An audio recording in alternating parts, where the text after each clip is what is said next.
thank you very much, Ernst, for having accepted our invitation to this conversation tonight. You're the only known Hungarian in this series. I've been talking with leading experts from Hungarian academia, Hungarian institutions, politicians, but I always start with a personal question. The personal question in your case is, when this Eastern Central European model was developing, the economic model, you being German, I'm sure you were very busy looking at German unification and the related issues, but were you actually keeping an eye on the development of this Central Eastern European region or this model, the early 90s as it was developing, or is this something that you only became interested somewhat later? Yeah. Okay. Thank you, Zoltán, first of all, for having me here in this interesting round. Thank you for being here. I'm Ernst Hillebrand, as János, my colleague, already told. I'm the current director of the Friedrich-Ebert office in Budapest. Friedrich-Ebert Stiftung is a German NGO, or quasi-NGO, because we receive public money. We are a political foundation. We are close to the German trade union movement, and we are close to the German Social Democratic Party. That's a very specific German model of soft power projection, let's put it like this, or outreach, or whatever. And so, yeah, we have offices in Europe, we have offices worldwide. Budapest is among these offices, and it's one of the most interesting, and also one of where we had the most intense activities, among other offices in the region in the last 35 years. And this brings me back to your question, Zoltán. Well, I personally were in Africa when reunification more or less set on. And I didn't really follow so much the developments in Central Eastern Europe. And of course, also, I was brought up in Western Europe. I mean, I'm from the south of Germany, from Bavaria. And when we were looking outside, we were looking to Italy, to France. The East didn't exist in reality for us. I mean, it was far away, and there was the Iron Curtain. And so for me, the interest for Central Eastern Europe came really quite late. In the second half of the 1990s, when I was working in Bonn, then the capital of Germany, and of course, the debate was very intense in Germany about, first of all, our own successes and failures in our reunification, what went okay, what went wrong, and a lot went wrong in our reunification, especially on the economic side. But then, of course, was the debate about this region joining NATO and joining the European Union, and there was clearly a split, I think, that I could see in the German public opinion. Some people arguing, why do we need them? There will be a burden on us. And the other one saying, well, listen, there's absolutely no alternative. We have to have friendly neighbors. We have to stable economic environment. This is in the economic, political, security interest of Germany. And if it costs money, we have to do it. And this, of course, was the absolutely majority opinion in the political and economic elite of Germany. And that's what happened, finally, that Germany supported massively the double accession of the region to the European Union and to NATO. But I mean, it was always with a skeptical undertone. It was always, oh, there will be a burden. It will cost us a lot of money. And your conviction was that especially two countries will never be something like successful. There will always be a drain on poor German taxpayers' portfolio. This would be Poland with its backwater in the east, and it would be Romania.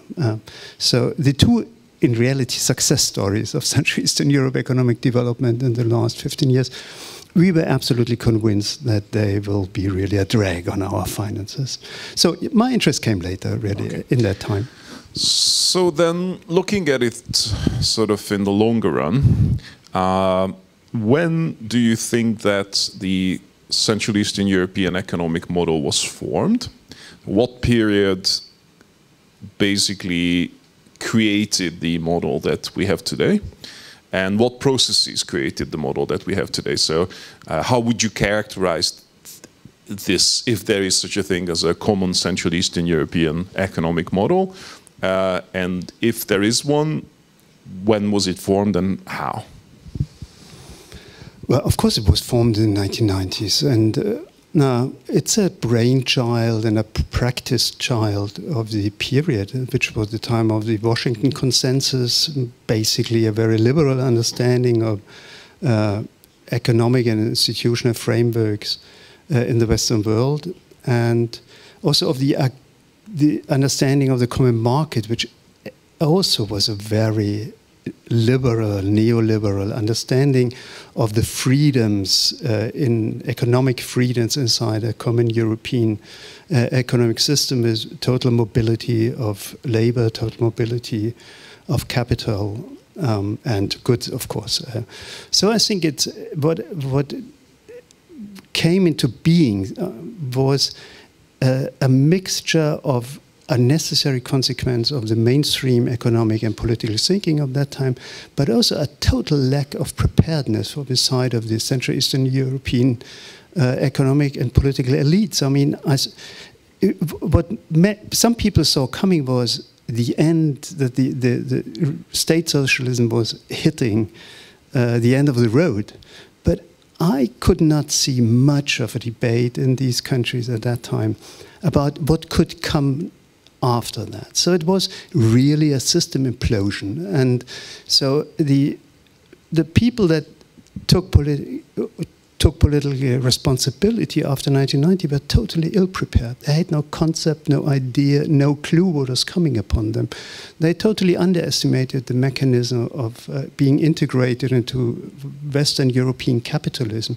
They totally underestimated what this would mean to their own industry, to the tissue, the economic tissue that has been built up in the period of state socialism. And I think it's really a tragedy from an economic point of view what happened. It's interesting that you say this, because this is going to be actually my next question, whether there was a master plan, whether people actually had strategies, whether there was a debate between these strategies. But you basically answered my question. And interestingly enough, almost every person who sat in this seat during this series said the same thing, that basically they never felt that there was a plan. Not only was there not a master plan, but there weren't even alternatives discussed. There weren't different political movements or different thinkers with different models.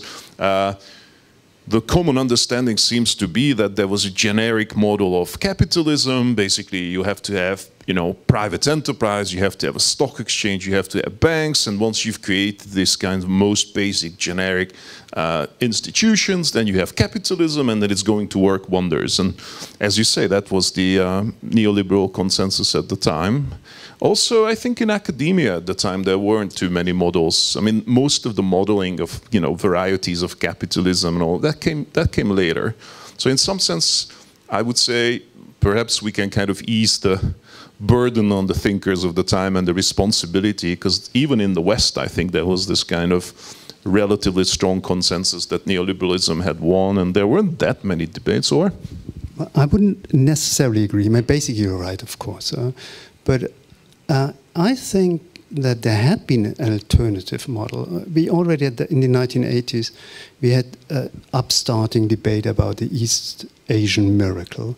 And we had a countervailing narrative to the dominant Bretton Woods narrative about the miracles of free markets. We had this observation that the Eastern Asian economies had managed an extremely successful process of catching up and industrialization with a very strong and active state and a very strong focus on domestic enterprises. And that was a narrative that wasn't liked. And the whole, if you look at the whole story of this landmark report on the Eastern Asian miracle in the World Bank in the 1990s, which finally came out after years of internal fights in the institutions about what can be written in a sense that is counter to the narrative of the neoliberal market miracle, you see that there had been different approaches, different thinking schools, but finally, I mean, in the end, it was definitely the more liberal approach that clearly won the day in the 1990s. Sometimes I feel that we were kind of unlucky with the timing, in a sense, because I mean, I was speculating if we had had the transition in the 1960s. Let's say the Soviet Union collapses in the 60s, and the Western European welfare state model, the German soziale Marktwirtschaft, or anything, Scandinavian model, these were much stronger then, and there would have been much more influence then. If we had the transition in the 1970s or the 1980s even, as you say, the Far Eastern development model would have been strong. Japan was strong at the time. That would have had an influence. But being unlucky and having this transition in the 90s, by which time the Western European welfare state models were believed to have collapsed, Japan was already beginning its stagnation, and we had the Asian financial crisis. In some sense, we were unluckily right in the middle of the high point of neoliberalism. We had Margaret Thatcher, we had Ronald Reagan, we had the beginnings of Blair and Schröder and all these people, and Mitterrand had already, switched the whole thing around. So in some sense, transition came exactly at a point when the narrative was in some sense homogenized. Yeah, I would totally agree, yeah. Okay, but whatever happened, happened. We had the privatization, we had the opening up, we had the accession, the enlargement of the EU, and then some sort of a model came about. What sort of a model do you think was it that was finally created? Well, I mean, in the varieties of capitalism research, there is a special name for the model that came up in Central Eastern Europe, dependent market capitalism. So it's a capitalism where the basic oriental functions are assumed by the market, not by active administration or states. But it's a dependent model because there are no strong domestic enterprises, not very strong domestic economic institutions, but the economy is essentially based on foreign direct investment with a massive role of transnational corporations in most of the countries here of Western European transnational corporations, which brought in everything they had in a positive sense. They brought in capital, they brought in machinery, they brought in know-how, they brought in products that can then be sold in external markets. So they brought in a lot of good things which helped these economies to develop and growth to happen. But it created an economic structure where domestic enterprises are extremely weak, and where the basic value-added functions are concentrated not inside the Central Eastern European countries, but keep to be managed essentially by the headquarters in Western Europe, whereas the economies here have been specializing in manufacturing, essentially, assembly. So what developed are factory economies as opposed to the headquarter economies in Western and Northern Europe or wherever. And that's a problem because in modern capitalism, value added and profits tend to accumulate at the beginning of the production process, where research and development, the technology, the management, and at the end, where the marketing, the selling stuff, branding stuff, servicing stuff, that's where the high profitability is. Whereas in the middle of these value chains, in the manufacturing sectors, there's high competition, increasingly competition from emerging economies like China, etc.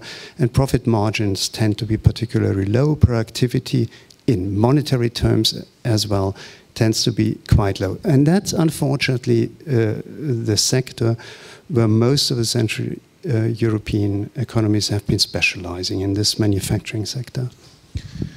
When I raised these issues to Hungarian decision makers and Hungarian economic thinkers, which I did throughout this series, I usually got two responses. One of them was that there was really no alternative, since Hungary was very indebted, and the governments that were in power always had the imperative of raising revenues in a very short run.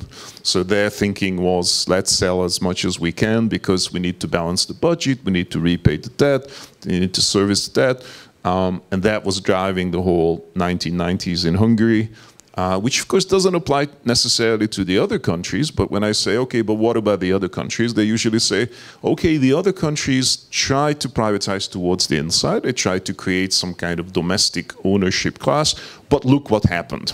So there the argument usually is that we ran into this form of crony capitalism, that the Czechs tried this, the Slovaks tried this, Croatians tried it, but by the end of the 90s they pretty much ended up with incompetent people close to political parties running, I don't know, the steel mills in Košice, and then basically they were forced to do exactly what Hungary was doing already in the 80s and the early 90s, i.e. sell to multinationals. So look, what justifies the Hungarian pioneering in this kind of foreign direct investment-based dependent model was the fact that every other country also ended up with the same model.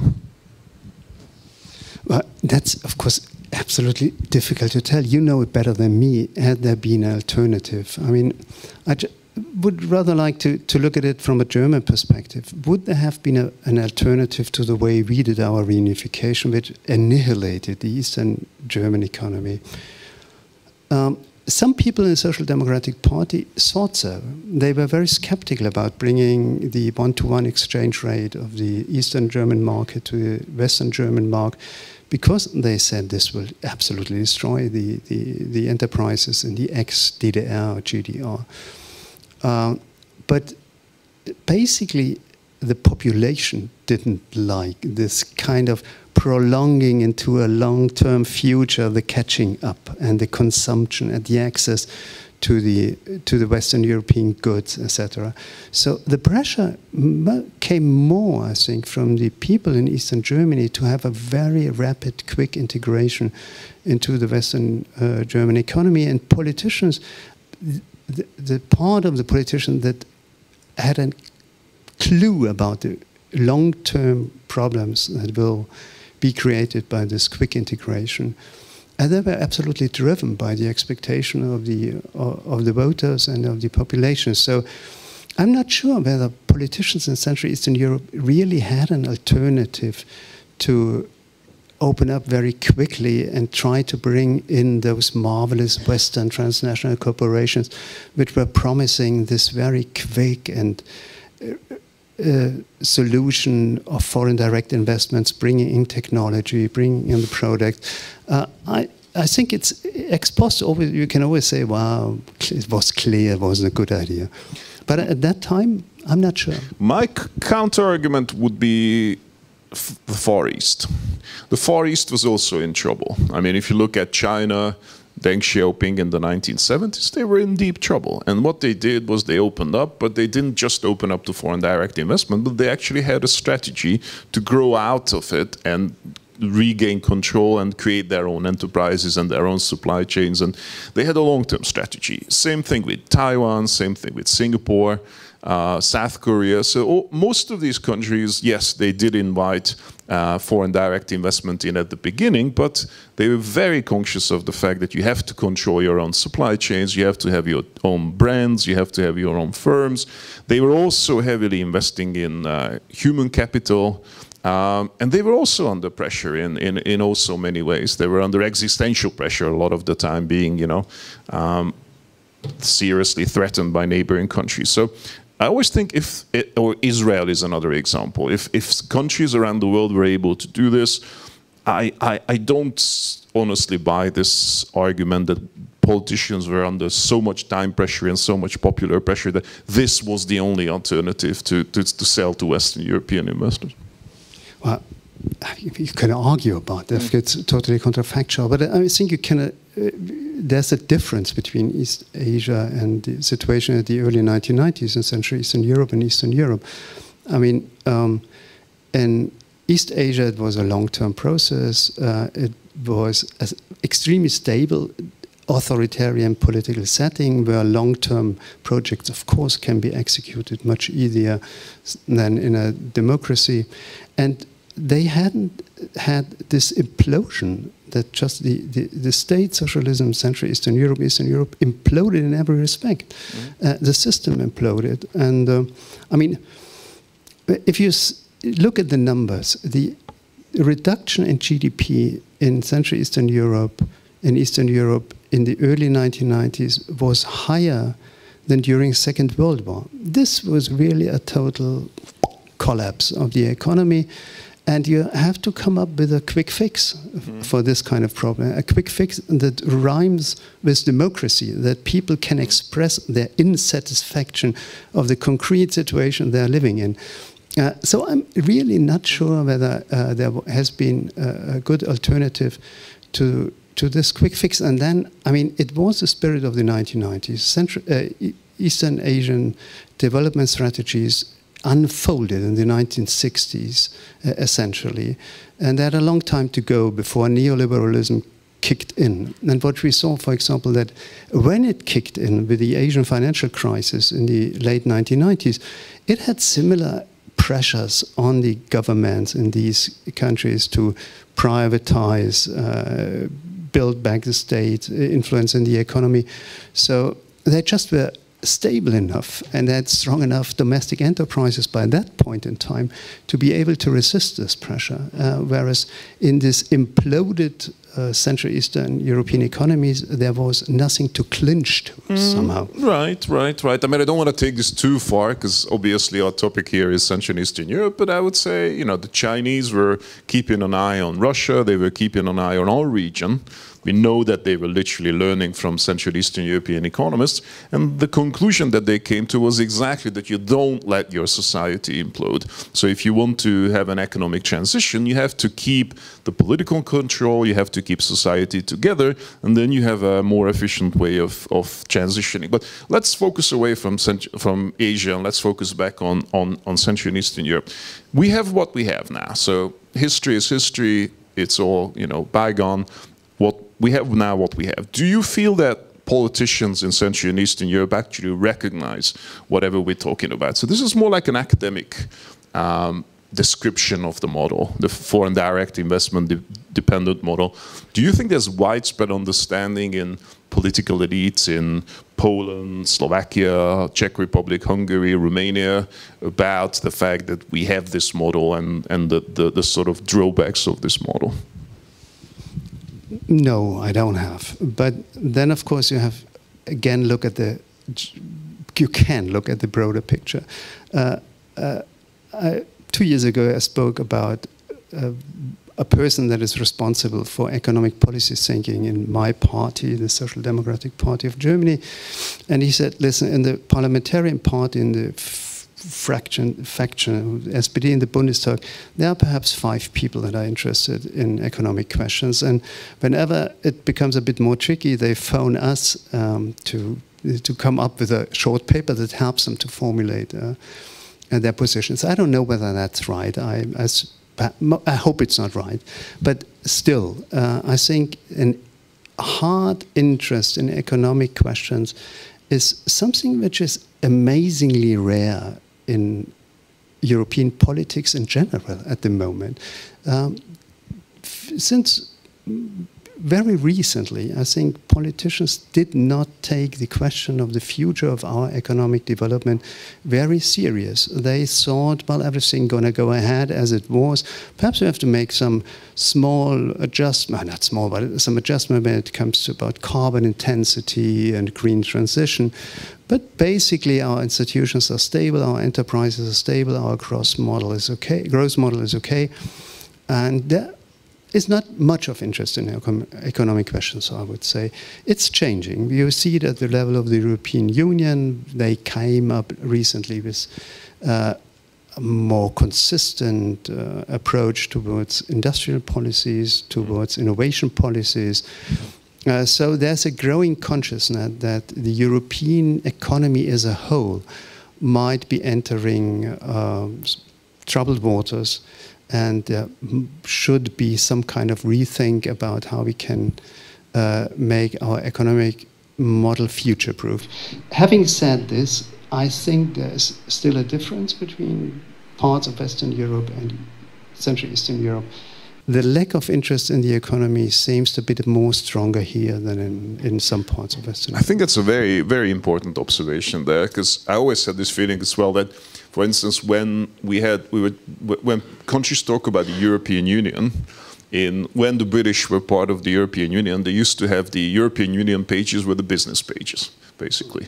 The European Union was all about trade, it was all about competition policy, whether they should have the euro or not.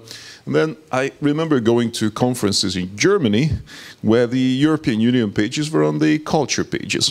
And they were discussing the European identity and whether, you know, German identity and European identity come together and that sort of thing. And I think that we, in this sense, we're much closer to the German model, that our discussions around the time of accession were to do with politics, with identity, with culture, and I sincerely believe what you described is an accurate picture, that far too few politicians are interested in economics until today. But then that's, and if you compare that to the US, if you compare that to even China or Japan, I think we're much less economics oriented or business oriented than these other blocks, but that's a given as well. So let's put that on the table, and that's not much we can do with it. It's a kind of cultural characteristic of the region. Now, we have what we have. We have the lack of recognition from the politicians. Is this model a successful model? So do you think that this sort of Central Eastern European model has enabled convergence to the European average or convergence to the global average? So simply in terms of GDP or living standards, can we say that this is a successful model, or is it a moderately successful model, or how would you describe it?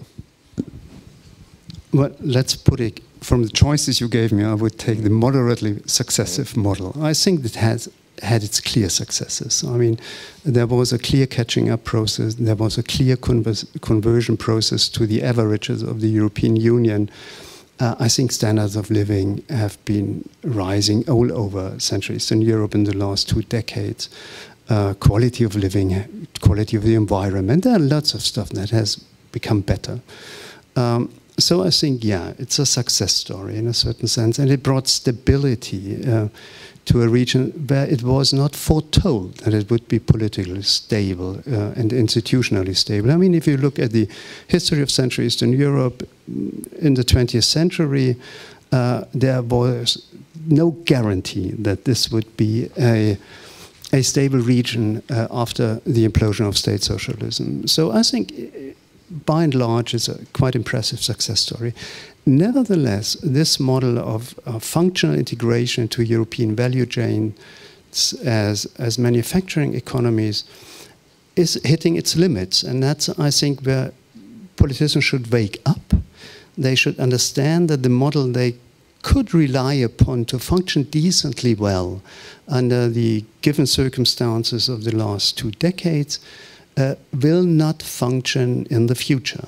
We can talk about the reasons why this is the case, but I think that's the point where we are. Quite successful, also in social terms, but clearly coming to a point where it doesn't function any longer so good. Let's talk about the future in a moment, but still sticking with the success of the model. 2 things. One of them is, we always compare the success of the model with the European average, and we just did that now. But the European average also includes Southern Europe. So I always think, okay, it's one thing to say, yeah, well, we did converge, let's say, from around the average of the Visegrad countries converged from, let's say, 65% of the EU average. We now reach 75%, 80% of the EU average. But the EU average also grew slower or even decreased because of the Southern European countries. So basically, there's a lot of EU studies on regional differences. There's a Northwest Europe, there's a Southern Europe, and there's an Eastern Central Europe. And East Central Europe was kind of slowly creeping up. Northwestern Europe is doing relatively fine, or has been so far. But Southern Europe, the Greeces, the Cypruses, the Italys, for quite a while, even the Spains and the Portugals, even the Irelands for a while, they were kind of, you know, stagnating, sometimes even falling behind. So the average was, that's the first thing. The second thing is, within the region, we clearly have some success stories, and you yourself mentioned Poland and Romania, and I think most people would agree that these are the two countries that were the most successful, and then we clearly have some cases which are, I don't know, Croatia or Slovakia, there was some enthusiasm that these countries would be. Hungary in the 1990s was believed to be a forerunner, and then there seems to be, I mean, I'm not saying any of these countries really left the region. I wouldn't say anybody really is now a developed country, but clearly Poland came a long way, Romania came a long way, Estonia came a long way probably, but not so much the rest of the region. Slovenia was always kind of a rich country, so Czech Republic and Slovenia are always relatively closer to the EU. But do you think there was like a divergence within the region in terms of how successful they were? Yeah, of course, there were different performances. And to come quickly to the point, Hungary is not among the most impressive performers if you look at the last 2 decades. So yeah, there are differences, but you can see a catching up process in all of the countries, basically, and with different speed, but still averages of per capita income grew everywhere. The distance to the European average clearly was shrinking everywhere. So I would say it's a success story over the whole accession countries. Lithuania, for example, very impressive. I mean, who would have thought that Lithuania would be a particularly successful economy after 1990? But it is. So I think there are a lot of quite impressive examples. What accounts for the Polish and the Romanian outstanding success? Sorry? What accounts for Poland and Romania, the two outstanding success stories? I'm not sure for Romania. I'm kind of perplexed myself why they are so successful. I have to say, I'm a bit more sure about, in my judgment, about the Polish economic situation. And I think there, in Poland, you could see a mixture of just the basic factors that drove growth processes and conversion processes in the whole region, which were, of course, the availability of relatively badly paid qualified labor force, also accustomed to industrial production processes. Now, I mean, in the 1990s, the wage frontier between Germany and Poland was the steepest on earth, as far as I know the figures. It was the difference in the hourly wages between Germany and Poland was higher than the difference in the hourly wages along the so-called tortilla curtain between the south of the United States and the north of Mexico, which had at that time a quite developed assembly factory industry, the maquiladora industry, which was later destroyed by Chinese competition to a large degree. But nevertheless, it was the wage frontier between Poland and Germany was higher than the one between Mexico and the United States. So they had a qualified workforce at very low prices. They had low capital stocks, which could easily be leveled up and created by foreign direct investment. And they, of course, they had this Western European market right in front of their doorstep. They were close to one of the core centers of the world economy by joining the European Union and the Western European Union market. And they had a well-functioning education system. So I think these were basically for a long time the factors. But I would add another one. There also has been intelligent politics, especially in the last 10 years. I shouldn't say so, but I think the PiS government was able, by intervening in the economy in a sense of social engineering activities, to create a second pillar for the growth process. It was no longer only driven by foreign direct investment and exports toward Germany, essentially, but it strengthened the domestic market. So the Polish economy since the mid-2010s is marching on 2 feet. A strong export industry, but also a strong domestic market thanks to these child allowances, rising minimum wages, and kind of scala mobile model where wages are adapted to inflation and productivity gains. So I think this was a relatively impressive, smart economic success story also. People sometimes make the claim that what also helped Poland was its sheer size. The fact that it's bigger by far than the rest of these economies. I mean, Slovakia is 5 million, whereas Poland is about 40 million. So you have a big domestic market. Do you think that played a part? Yeah, definitely. I mean, if you look at the latest World Bank figures for purchasing power adapted gross domestic product, Poland is number 20 on earth. Right? It's a big economy by any standard. So, of course, the strengthening of domestic demand by the politics that have been pursued after 2014 has, up to my humble opinion, been part of this great success story that is the Polish economy. But I mean, the pillars have been constructed before, the bases have been laid before, I would say. Now, let me bring in another aspect, because one of the studies that we are basing this conversation on is about innovation.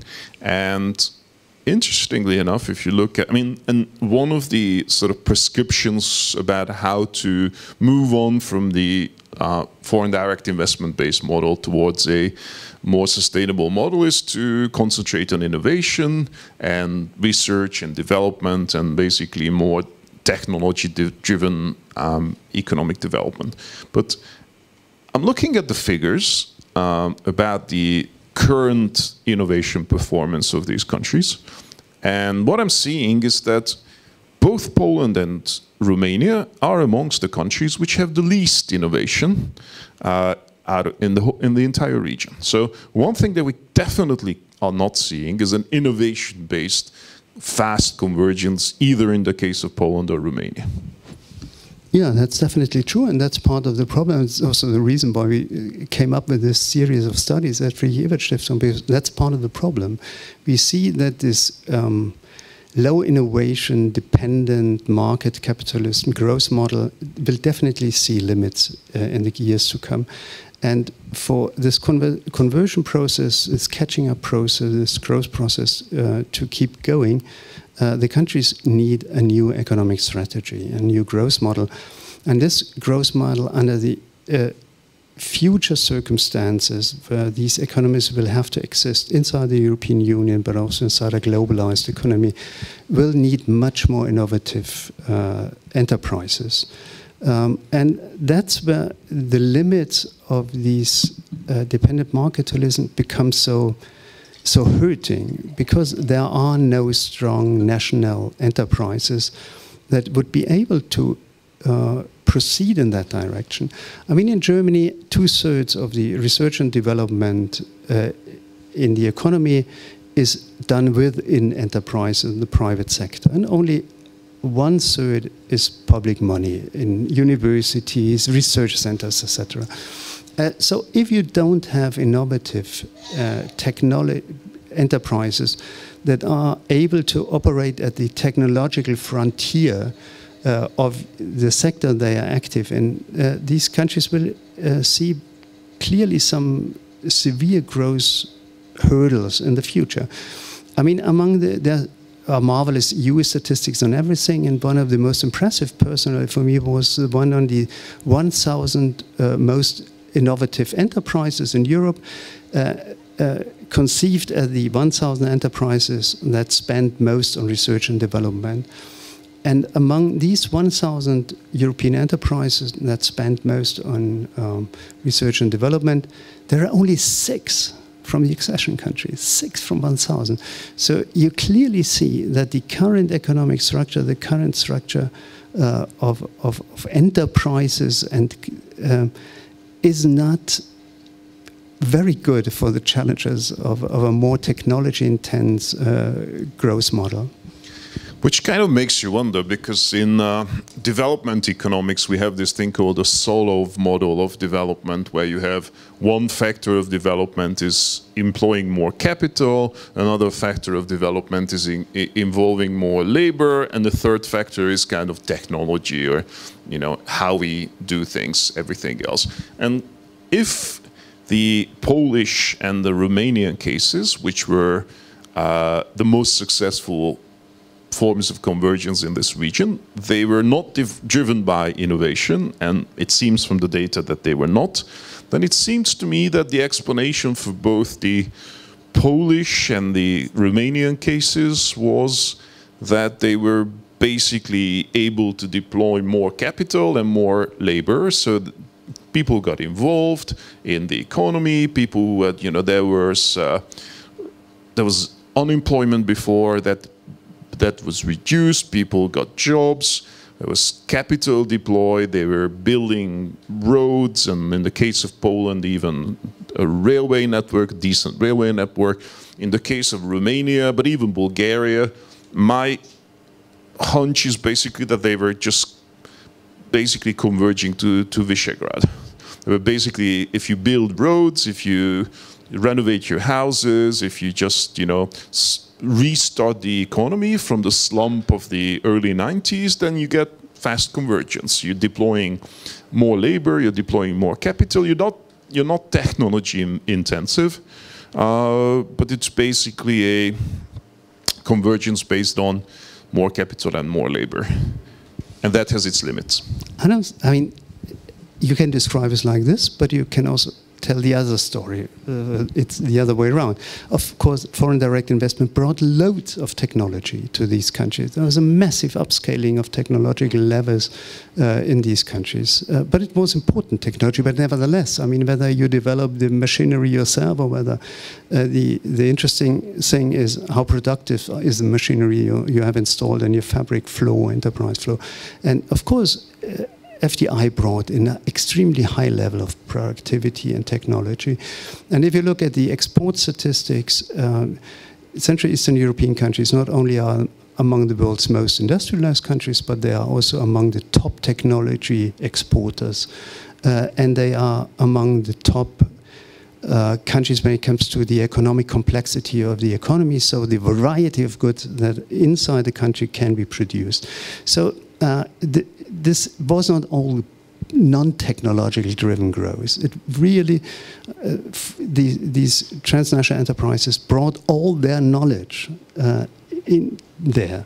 I mean, when I talked in 2010, 11 to people from Volkswagen, I mean, and they said productivity levels in Bratislava, Volkswagen site was absolutely at par with the productivity in Wolfsburg. So, but this means that this Volkswagen had brought in absolutely cutting-edge technology also to Slovakia. Yes and no. Let me argue with this a little bit. These figures are figures that the Hungarian government quotes often, or other governments in the region, that we have a high value-added export structure and we have some of the most complex economic structures in the world. The problem with these figures, I think, is that if you look at what goes out of the country, yes, you have high-end cars, you have electronics, etc., etc., and that looks fine. But if you actually look at what takes place within the country, then you have to subtract from the exports, you have to subtract the imports. And basically what I think is much more important than what a country actually exports is the difference between what it imports and what it exports, i.e. what it actually does itself. And I think that if you do that calculation, it doesn't look as good as simply the export structure or the complexity structure.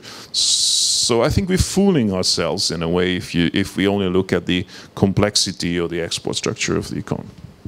Yeah, I agree.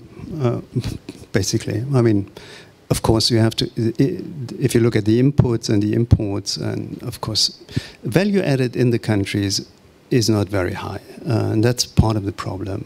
I just want to argue that it's not.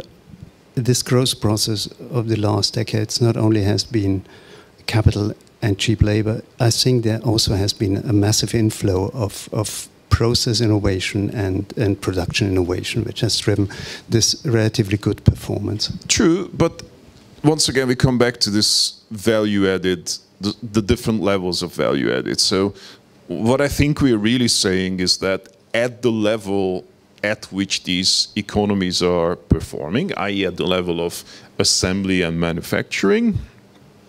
You have the multinationals, they're bringing in, you know, their production structures, which are at that level, pretty high level, yes, compared to how it had been done during socialism. The manufacturing technologies that these firms bring in are obviously way higher, but these are still at the sort of lowest ends of the ladder, in the sense that, let's say, design or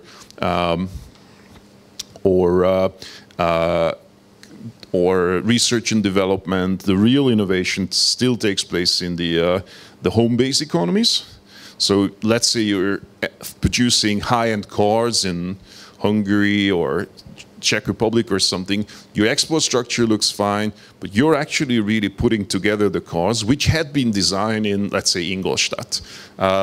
And the design is not done in these countries, the research is not done in these countries, the innovation and the strategic thinking and the decision making about who does what. So you've also lost control of actually deciding on what takes place where. Whereas if you have your own firms, you can actually create the strategies. In some sense, you've even lost control of the ability to create a strategy, because let's take the example of Germany. You have this idea of Deutschland AG, where Merkel apparently sat down with the largest German manufacturers every 2 weeks and they could have a discussion. But an Eastern European, Central European prime minister can't really have a discussion because you don't have those firms. You don't have an Ungarn AG in the same sense that you have a Deutschland AG, because the heads of the Ungarn AG are actually in Germany as well. So in some sense, we are a backwater of Deutschland AG rather than Ungarn. Well, what you're saying is a nice description of the limits of the growth model of the region, of course. Yeah, that's it. That's a problem. And I mean, that's also part that there has been absolutely no policy, or absolutely perhaps, but not much of policies from the side of the national elites in these countries. They do not think about how long can this growth model really function, what does it mean, where are the limits. They never cared about really forcing the foreign direct investments to create backward linkages towards tier 1, tier 2 suppliers from domestic firms. I mean, there's been some thinking on it, but very few practice in reality. So yeah, that's part of the picture, that the political elite in these countries relied way too much on the eternity of this growth model, and that ain't gonna happen. The profitability, the value added that can be created with this low knowledge intensive form of production in the region is limited. And that's why, I mean, you have, of course, in many of the countries, since 10 years also, a much more intense national debates about innovation systems, about what to do to climb up the productivity and technology ladder. It's not that these political elites are totally inactive. You see a lot of thinking going into it. The problem, most probably, is much more on the side of the practice and not so much on the side that there are people in the administrations and in the political decision-making machinery that know about the limits of the model. Now, focusing on Hungary for a moment, the weird thing is, I think, is that it was the Hungarian government which first recognized the limits of this model. So they explicitly said, yes, we might have over-privatized a little bit. Orbán and the right in Hungary was saying that. The liberals were kind of opposing that for a while, but the discussions that I'm having with the liberals nowadays, I think most people have pretty much accepted by now. So definitely the people who were sitting here in these discussions during these debates in this series, they pretty much agreed now, somewhat reluctantly, but they did agree that we had over-privatized and there was a need, there was a point in creating more of a domestic ownership class and kind of balancing out the sort of overly large share of foreign-owned investments with the domestic sector. Now, the strange thing to me is that having realized this, they started to provide capital for these domestic owners, but not so much they weren't focusing on the technology side. So the kind of discussion that we're having here about innovation, value added and all that, that's completely absent from the thinking of Fidesz and Orbán. They're only looking at the capital side, but you have to somehow capitalize these domestic firms, and you have to enable them to buy up firms that had been privatized before to Westerners, or even the regulation needs to be restructured, or public procurement needs to be driven towards these domestic firms. But the discussion about innovation, value added, knowledge intensity, technology intensity, that seems to be completely absent. Now, interesting that you say so, because that's not my impression. I mean, if I look at the study from the Vienna Institute for International Economics says, Hungary has developed in the last years a quite impressive array of innovation promoting institutions. So almost everything that international standard literature would recommend for a country to do has been done, basically.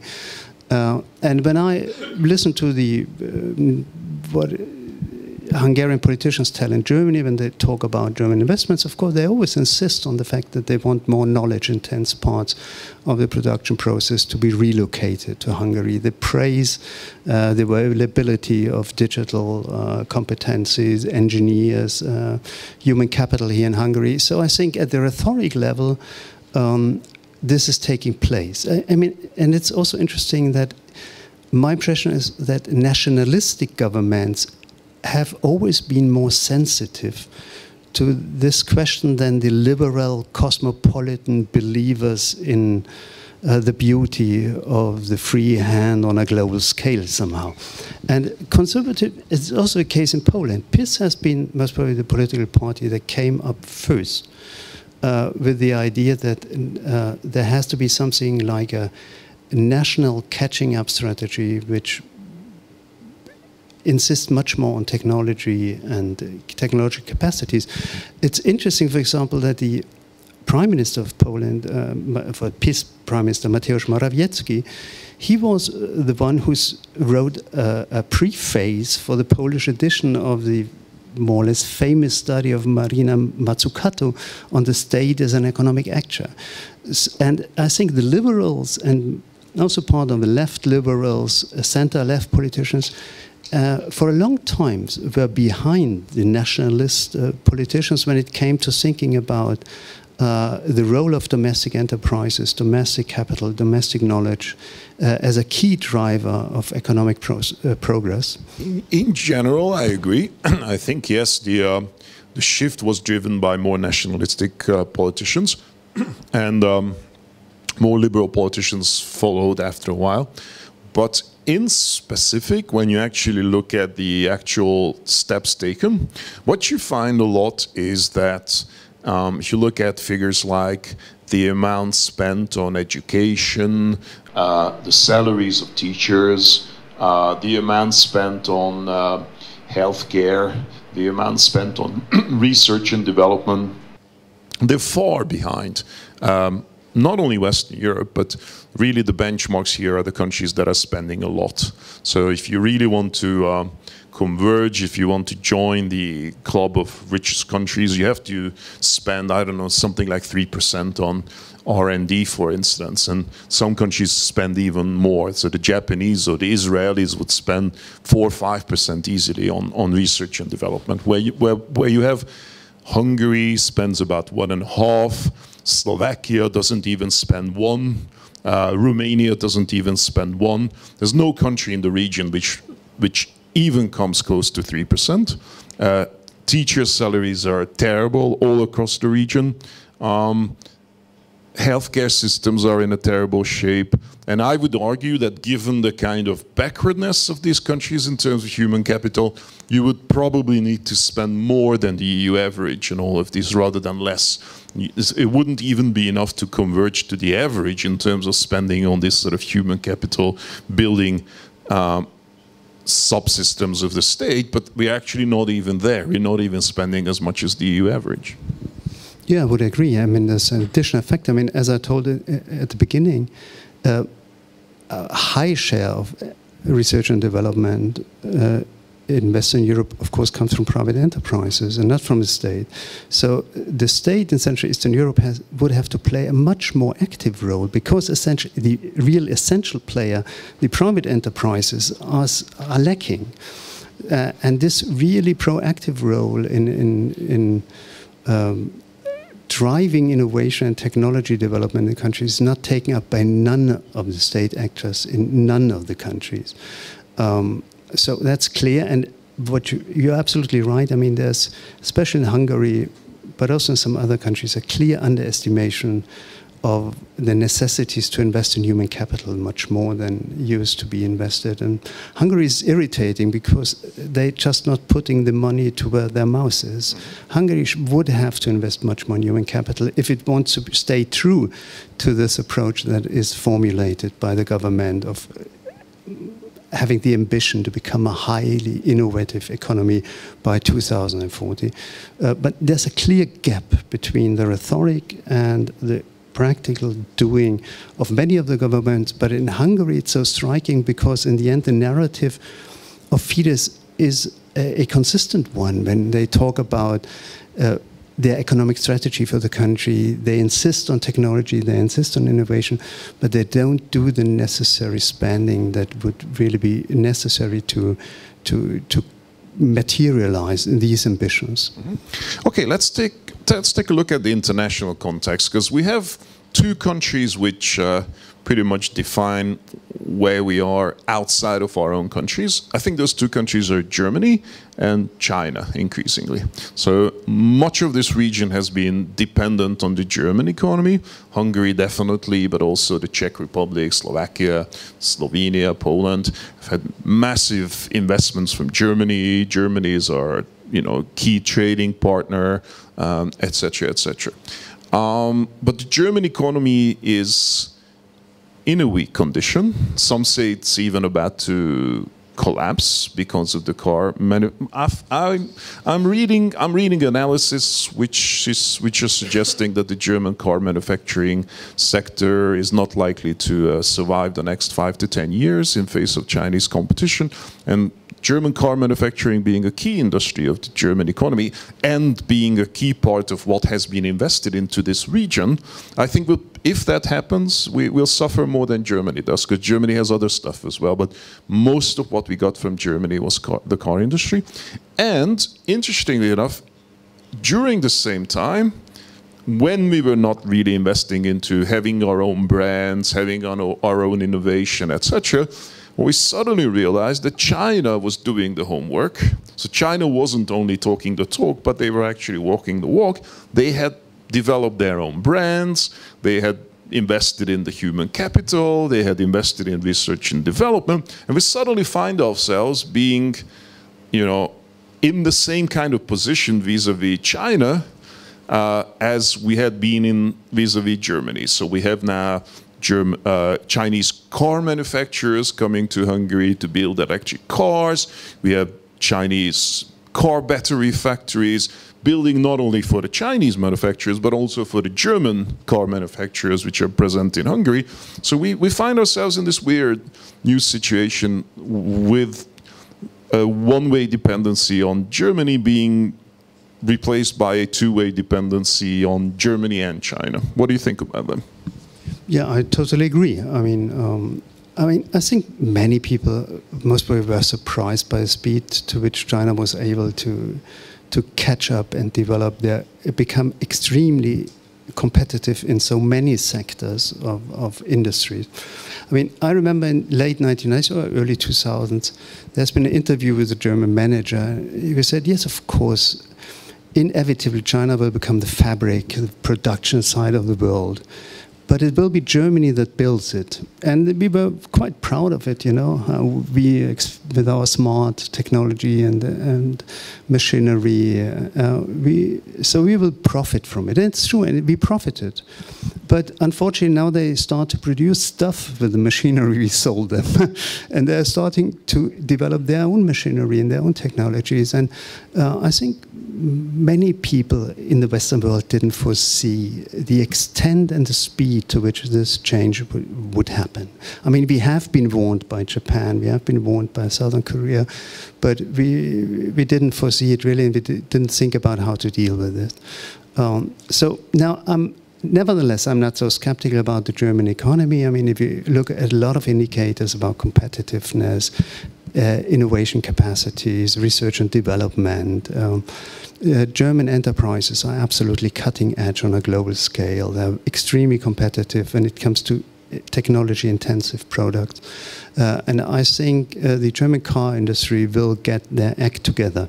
But definitely they have underestimated the complexities and they have not really thought it through. And that's something you can say about the whole political class in Europe. I mean, if you go a step back and think, what is this decision to go into electromobility? It's most probably the first global technological decision since 800 years, something like this, that has not been taken in the Western world. Any other decision was a Western world choice of among technologies based on production factors that we had at our doorsteps, iron, whatsoever, coal. But the decision to go into electric vehicles is a decision made in China, essentially based on the resources China has at its disposal, rare earths, etc. And we more or less passively adapted this decision for ecological reasons, essentially, but also for market reasons, because China is such a tremendous market for the European car industry. And we did not really think about the long-term consequences if we change from a technology where we have comparative advantages, which is the internal combustion engine, to a technology where such a fierce competitor as China has all the comparative advantages. And now this decision is falling on our feet at the moment.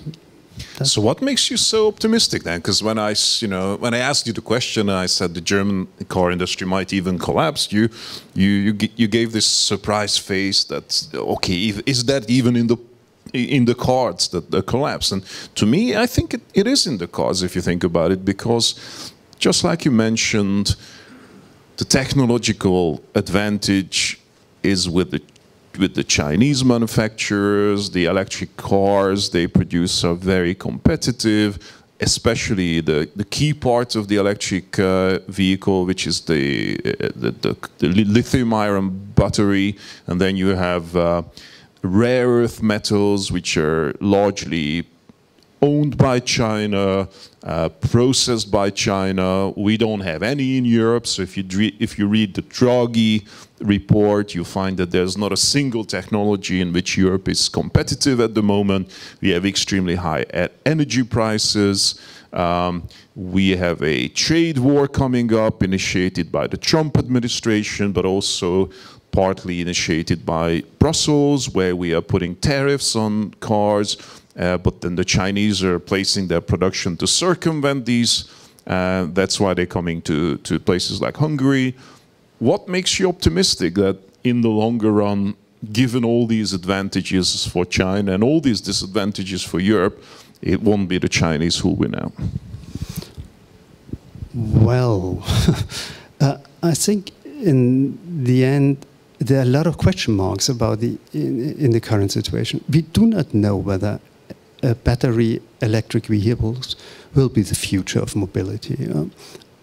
The customers don't seem to accept this technology at the moment to the same degree as politicians accepted it. And that's, of course, a dilemma.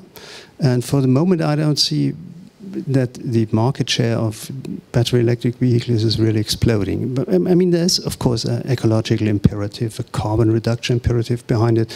But nevertheless, I mean, I don't see the car market become all of a sudden electric. And in internal combustion engines, I think the European car industry still is extremely competitive. First thing. Second thing, of course, we have all the basic industry you need for battery electric vehicles. essentially, we have a strong chemistry, we have strong electronics in Europe, we have a tremendous experience in complex engineering and machinery, and that we don't have rare earths or lithium or whatsoever, that's a political decision, basically. We give up on mining that stuff in Europe, and if we would retake mining, looking for that, we would find lots of those things. It's just that we didn't want to have it. This dirty mining stuff was something to be done by third world countries and not by us. But if it's a question of economic survival, I think then we should reconsider about and perhaps go to Serbia and look whether there's some lithium lying around in the Balkans. Two things. One of them is, yes, there seems to be a slowdown in electric vehicles in Europe, not so much in China. So in China, actually, the increase in electric cars is gigantic. But I think what's happening in Europe, there's a lot of analysis on this, is that in Europe we have large electric cars, luxury cars, the competition for Tesla, which basically means that the rich people who wanted an electric car have already bought an electric car, and there's no small cars on the market. What the ordinary household needs is an electric car which is about the same price as the smallest internal combustion cars. Number two, you need to have a battery which takes you at least about 500 kilometers. We don't have that for the moment, and you have to have a lot of chargers, especially for people who don't have their own garages. And once you have those, once you have a car which costs about the same as an internal combustion engine, that it's cheaper to run in the longer run, so you prefer the electric car.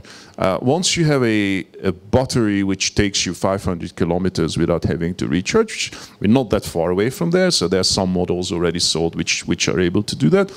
And you have a charging network like China. China has a fantastic charging network. If you had that, there's some people who argue there will be a second huge wave of people buying electric cars because simply economically it's going to be more feasible. Plus people will then say, okay, I'm also environmentally conscious. What do you think about that? That's well possible that you're right, but it's also possible that you're not right. I mean, we don't know. I mean, it's all rational what you're saying, but I think it's also about buying time. I mean, the European car industry obviously underestimated the complexities. They underestimated the degree to which the value of modern cars would go into batteries, which they for a long time thought they wouldn't have to produce themselves, and into electronics. I mean, that's, I think, is an area where we have to be much more worried about. This whole electronics of modern cars is based essentially at the moment at American technologies. All the software is by Google, etc. So we are losing competitiveness in absolutely two key sectors, which is the batteries and which is the ever-increasing software and electronics dimension of cars. But the electronics is a bit better. I mean, there are many German enterprises that are absolutely leading with the car-oriented specialized chips. But yeah, it's an uphill battle, and we should use the same instrument that the Chinese have been using. I mean, we have to impose some conditions for their investments in Europe and market access. There has to be a sharing of technology. There have to be investments in Europe that also allow Europe to learn and catch up in some areas. And of course, there has to be a much more thought-through effort by the industry itself to reduce the distance that they have at the moment to Chinese enterprises. But I mean, the Chinese being leading, that's something that has developed the last 4 years or something like this. I don't see it as something that cannot be rolled back by tremendously performing enterprises like Mercedes or whatsoever. Yes, but what I'm hearing you say is that the European firms have to get their act together. And I'm reading the Draghi report, in which what I'm seeing there is exactly the fact that they haven't gotten their act together. So whatever industry you look at, it's not only the car industry, but also IT. We don't have competitive IT. We don't have competitive chips, electronic chips. We don't have competitive cloud computing. We're using American cloud computing. We're using all the apps that America had produced. There are hardly any European apps. If you look at artificial intelligence that's being developed in America, if you look at almost any industry, and energy prices are likely to be much higher in Europe for a long while than in America or in China. So what I'm seeing in the Draghi report is that in the last maybe 20 years, Europe hadn't gotten their act together. We were talking about the Lisbon strategy around 2001, you know, we wanted to be the most competitive large economic region of the world based on high value-added, knowledge-intensive, sustainable, blah, blah, blah. We never did that. That kind of was, you know, that debate got forgotten. We were then doing austerity, we were discussing the Eurozone, and then suddenly this entire debate comes back with Draghi. And if you look at the recommendations in the Draghi report, I'm reading those as more like wishful thinking rather than any concrete policy recommendations. So there's hardly anything, I think, in the Draghi report which you can implement tomorrow. It's more like we should get our act together. But I'm not quite sure that we can be as optimistic about European industry as we were before. Couldn't it be that we just basically took it for granted that Europe has technology, and that probably is no longer the case? Yeah, you're definitely right. I mean, it's clear that we are facing major challenges. And the problem is that we didn't realize and didn't have an informed debate about this, neither as societies nor as political classes, I would say. And the clouds have been gathering very quickly in the last 10 years, I would say. So yeah, we do need to think hard about how we can maintain our position or role in the global economy. That's changing. But in the end, let's be honest, it's inevitable that it changes. I mean, we're used to a kind of world where this small part of the world, which is Europe, has been producing over centuries, more or less, all the industrial stuff for the whole planet. And now these other people are learning to produce industrial stuff by themselves. And of course, this will change the economic structures of our societies. And it's specifically true for Germany, of course, because we were very proud of our export-driven growth model, Export-Weltmeister, world export champion. And we never thought about it, what it means that perhaps someday people will no longer need German products in the same way they used to need it in the last 30, 40 years. And we did not have, do not have actually, a debate in Germany neither about the limits of our growth model, which is so heavily export-oriented. And to come back to your initial question, yes, of course, I mean, given the interdependency and the structural dependency of the Hungarian economy, especially from the German car industry, of course, serious troubles for the German industry would need even more serious trouble for the Hungarian economy. That's clear.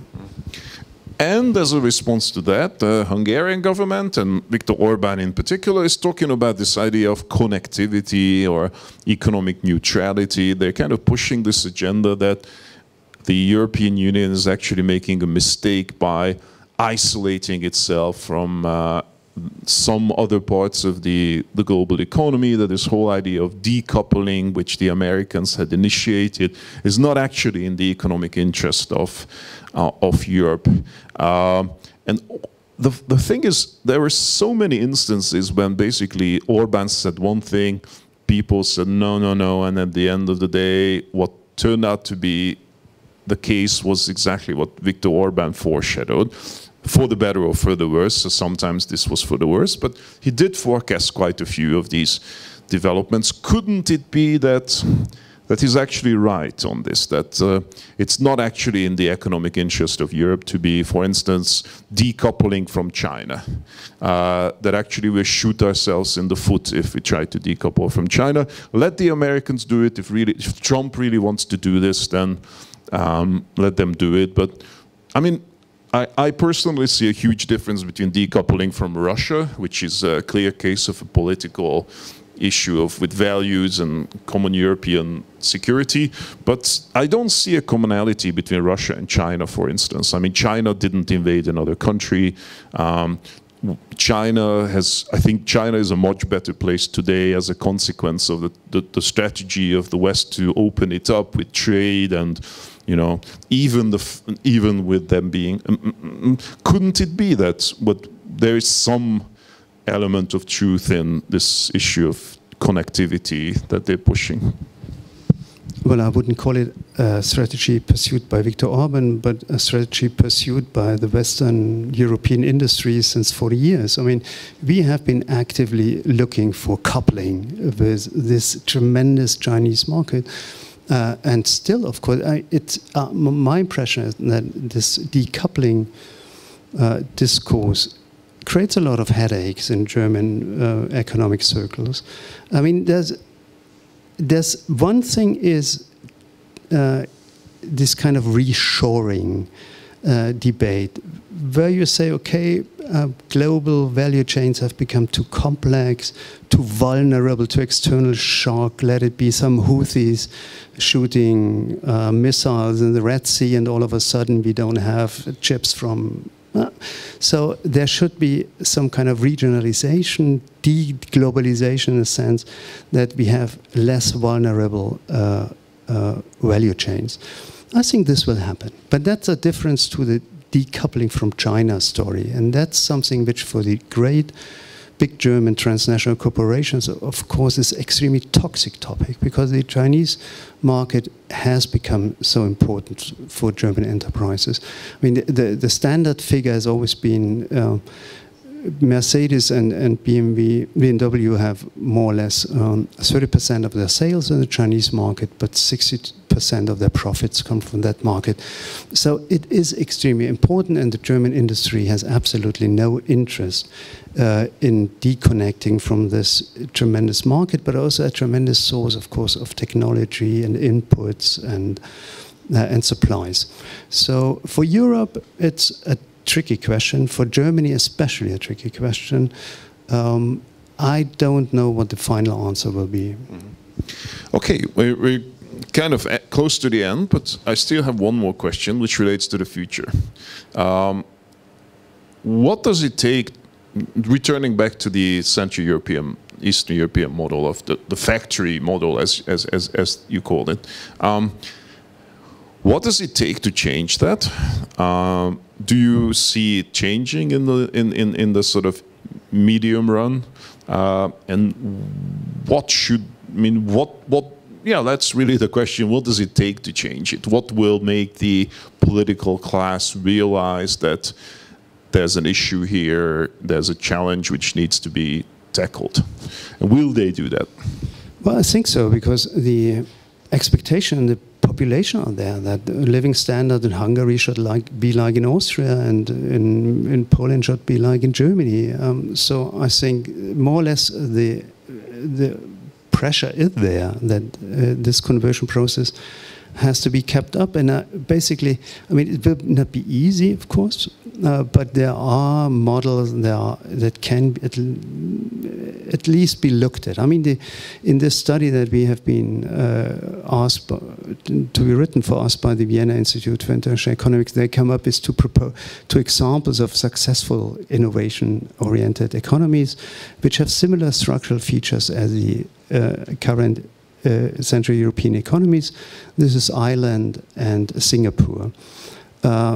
Relatively small, very open, very export-oriented countries close to key markets of the global economy with a relatively high level of human capital. And they were successfully catching up to become really innovation-driven economies. And basically, they did three things. They were selective on foreign direct investments. They invite innovation by invitation was the formula in Ireland. They were attracting especially foreign direct investment that created technology transfer and backward linkages to domestic enterprises. Second pillar was really strengthening domestic enterprises by investing in them, giving them access to technology, linking them to these global enterprises, integrating them into their tier one and two suppliers, and thus creating really technology transfer. And the third element has been investing heavily in human capital.